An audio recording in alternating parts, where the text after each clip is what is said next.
Good evening, everyone, and welcome to the TV6 Digital Desk live stream. My name is Molly Birch, and I'll be taking you through a recap of today's headlines. This stream runs every night starting at 8/7 Central Time from Sunday to Thursday. Feel free to comment and ask any questions you have in the chat as you feel like it, and I'll do my best to answer those questions as we go and after the stream as well. With all of that business out of the way, let's take a look at our first story for tonight. We begin with a developing story after a fire destroyed a Delta County home early this morning. The intersection of M35 and 30.5 Road in Perkins is now back open.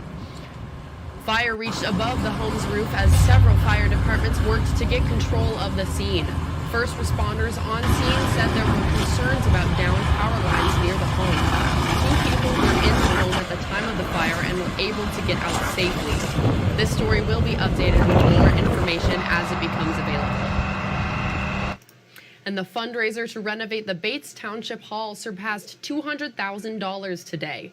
The end goal is to reach $700,000 to add a basement and shift the building away from nearby roads. The Bates Hall Preservation Society hopes to also add a public park. It looks close enough, eh? Society President Margie Brennan says the community supports the organization's goals. It really means that they want our historic buildings saved instead of torn down. And we've had a lot of support from people because they don't want that to happen. The Preservation Society hopes to begin work on the building in the spring of 2025. And it might be winter, but the Michigan DNR wants you to know you can reserve your campsite now. The DNR takes reservations up to 6 months in advance. The fee for Michigan's Recreation Passport has increased $1 this year to $14. Some state parks are already filling up.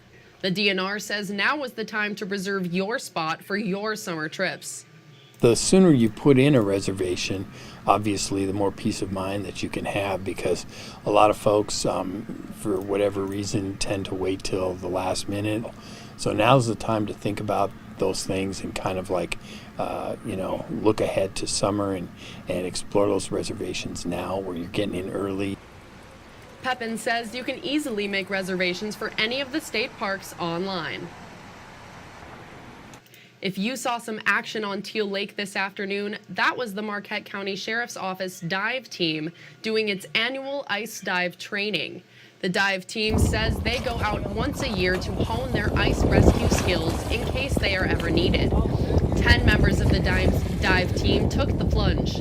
A Marquette County Sheriff's Office captain says they have protocols in place to ensure the safety of the divers. We have our diver in the water, and then we have a backup diver on top of the ice that is ready to go in case that first diver has an emergency. In addition to the backup diver, we have what's called the 90% diver, which is almost ready to go so that they can help out the first 2. The divers say when they're done, they mark the hole in the ice with flags, so be on the lookout if you're heading out on Teal Lake. A Richmond Township staple is back after a 1-year hiatus. The township opened its outdoor ice rink this week. The township didn't set up the ice rink last year because the weather was not consistent enough to maintain it.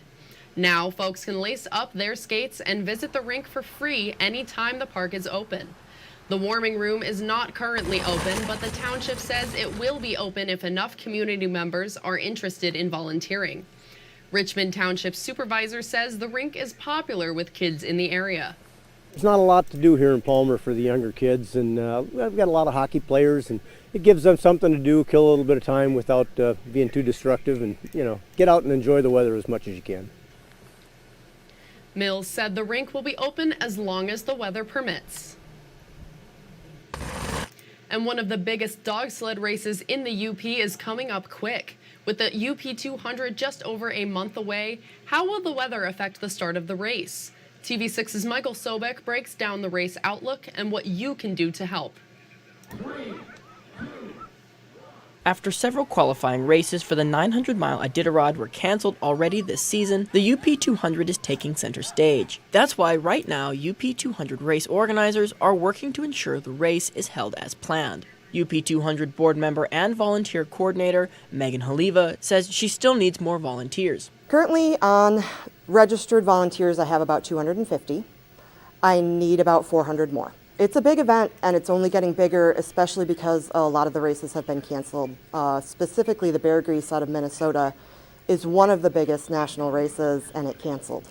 Haliva encourages people to sign up. She says from trail maintenance to helping prepare racers, there is a place for everyone. The hardest part is signing up, honestly. It is, we would ideally like you to have a Ubers United account and sign up through them. But then after that, it's easy.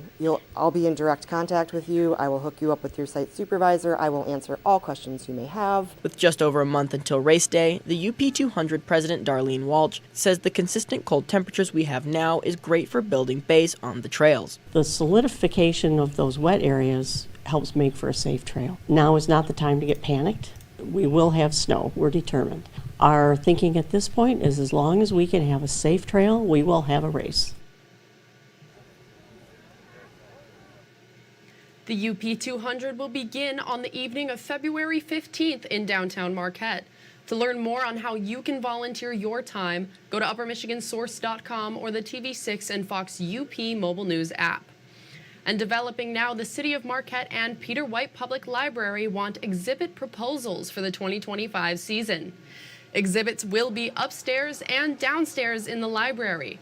Artwork will rotate every 2 months with a different exhibit. The city Arts and Culture Communications Coordinator says these exhibits are a great way for artists, and viewers. It's not only accessible and inclusive for the artists because there's no application fee to apply, it's open to all mediums, but it's also really accessible to the public. So there's no entry fee, it's open as long as the library is open.